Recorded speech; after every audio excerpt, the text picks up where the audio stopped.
You have a client, you've sent them the RICO information guide, you have a signed buyer representation agreement. Now it's time to set up those showings for them. This is your first time, let's get it right. And for this scenario, let's say you have first-time home buyers and you are going to be setting up a bulk showing day, ideally 3 to 5 properties in an afternoon, evening, or weekend. For this video, we'll specifically do 3 properties just so I can show you how I would do it. You have to be super organized. We'll start at my video flow checklist as usual, and then we'll just dive straight into it. Just quickly, this is one step, but if you are looking to have it all, how to work with buyers and sellers from A to Z, specifically here in Ontario, look to the extremely valuable buyer and seller logistics and actions course in the description below. It is everything I wish I had. It will not only just save you a ton of time, but maybe more importantly, a ton of stress. You will have the entire course to refer back to when needed. More in that amazing course later in the video, but let's just dive right into the computer.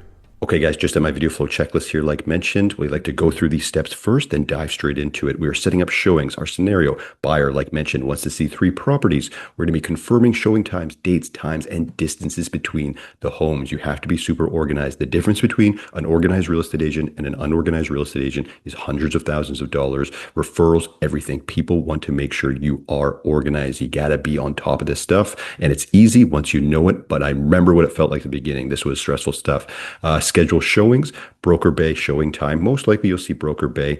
These are just showing tools, but of course it could also be brokerage's office could be involved. You could be calling or meeting the listing agent of the property. This is all very rare, but could happen. See how this plays out in our demonstration here. And I'm also in the course of, I mentioned raw CMAs first because you're not going to these properties empty-handed. I want to make sure you know what properties have sold for. So in the course, you get access to everything, stuff like that, which you do need to know. For the sake of this video, we are setting up showings, still stuff definitely I would like to know. Let's go head over. So I have 3 properties here in an area.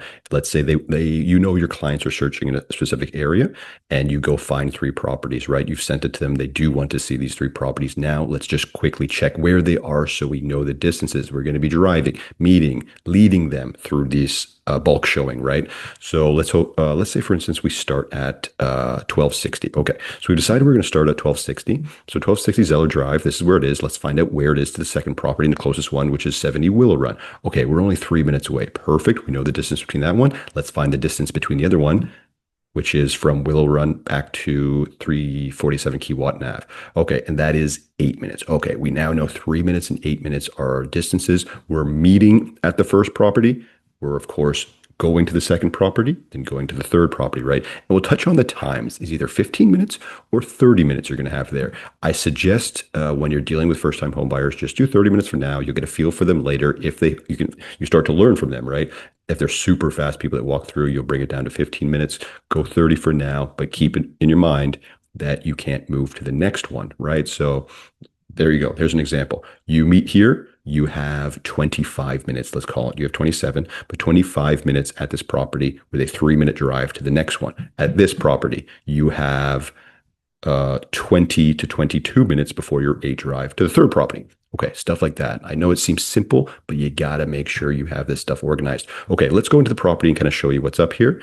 We'll start here at 1260 Old Zeller Drive. This is the property. It shows you a ton of information at the top. I'm going to unclick this so it's not blue, right? Of course, beds, bath. We have above ground. You have basement, main floor, second floor. This is for baths where it shows right there above ground and below ground. You have square footage, days on market. You have taxes, stuff like that. Of course, go into the property. You've already done this at this point. You have a really good idea of this property, but you want to come down now because we're setting up showings. Let's find out if it's available, right? Let's say hypothetically it's a weekday or a weekend. They want to start seeing these properties at 1. They have a window from like 1 to 2:30 type thing. You have to make sure it works for them. Okay, so we go down to showing remarks. And right here you can see that it is a lockbox and this is actually broker bay. We're going to click that, but you can see showing remarks. Please leave business cards on table. Okay, ensure all lights are off. Perfect. Doors locked after showing. Do not have the cat. Okay, so it's got a cat, right? So this is stuff you just need to know. It's kind of funny, but they got a cat. Don't let it out. Thank you for showing. Perfect. I like that. You click on this, which is the broker bay appointment. Of course, this could be showing time as well, depending on your area, or it could be nothing. We're going to check 1 as well.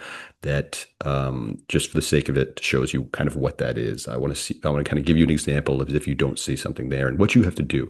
Okay, so you come over here, let's say it's the 15th, perfect, and you can see there's availability. You go down here, they want to see from 1 to 2:30. So this is hopefully going to be the first property. So you click here, just check, and you would book it. But you wouldn't do this just yet. You would leave this open and you would come back to that because you have to make sure there's availability. Don't just book the time, then you find out the other property there's no availability. You got to go check them all. Okay, so let's go back and check another property. I'm not going to do them all, but we'll check one more property. So I'll scroll to the top and hit member single line. We go up here, member single line.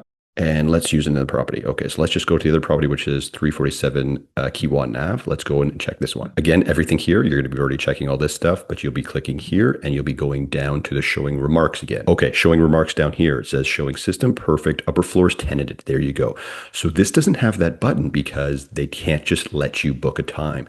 Upper floor is tenanted at this moment. Please give 24 hours notice. Use lockbox on railing for key lower unit. How do you do this? You call the listing agent right here. It says it.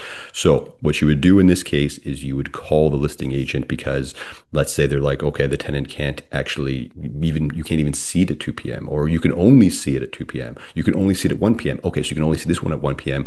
This is the property you would start at. And then you would make the adjustment, right? You would start here, then go to the next property, then go to the next property, right? Assuming the other two are just easily broker bay ones. If I scroll back up here, let's go back to member single line and let's just have a look. I can kind of show you over here. So that third property, it already has broker bay. So you would go in over here, it kind of shows you does, doesn't. As you can see, a percentage wise, you're looking at a good 90% of broker bay. Something's probably again up with this one, whether there's a tenant there involved as well. So you kind of look at that stuff and that's what you will do to book showings and be super organized. Make sure you're going from here to here, very organized, setting up showings, booking them. They will send you, let's go back to my video flow checklist. You will get this roughly. I kept this one, a screenshot of this one because this is very old, but I kept a screenshot of this a long time ago just so I can show this to brand new agents to join. I want to make sure they have everything. Let's say this was confirmed. You would get this email saying date, time, a lockbox. You would get a code. It would say where it is, right? You'll get this via email. Then down here, as you can see how old this is COVID precautions. You could even have alternate stuff down here, like alarm instructions. They put it here because there's only one spot to put it, but you could have alarm instructions. You could have stuff like that. So you're going to get these little emails as well. And like mentioned, you're going to go to these properties and you're going to do a raw CMA first, right? A comparative market analysis. I want you going to these properties with at least 2 to 3 comparables of what's happened, just so when they ask you that question, why is this house worth $850,000? I have to make sure you know this, right? And this is just a perfect raw CMA on your phone that I show you how to do in the course. It's so you can answer that question. Okay, across the street, this house expired because it was overpriced. Okay, 8 doors down, this actually sold for $850 and why? You got to know at the very least, they're going to ask you, why is this house worth this price? That's what they care about. Okay, guys, I'll see you right into the computer. I really hope that helped, guys. And as mentioned, if you are looking to have it all, how to work with buyers and sellers specifically here in Ontario from A to Z, look to the buyer and seller logistics and actions course in the description below. I share my screen and break down everything from top to finish, finding properties, setting up showings, doing CMAs, filling out forms, sending the forms back and forth, all the way to the closing process on both sides. This is everything I wish I had, because at the beginning it's just so hard to gather this information. It will save you hundreds, if not thousands of hours and a ton of stress. This course as well does not expire, which is massive because you will refer back to it. If you are not doing these steps daily or even weekly, sometimes even monthly, it's hard to memorize these, then you have to keep going back and asking. It's now all in one place for you, and those links in the description below are actually value links for the YouTube family only for the time being. They will not last. Get it now, even if you're going through the course right now. If you're getting your license, get it now for once licensed. I'll add that value link right here as well if needed. If you have any questions at all, DM, email, comment on this video. I get back to everyone. My name is Callum Moore, eXp Realty real estate broker here in Ontario. Thanks so much for watching, and we'll see you in the next one.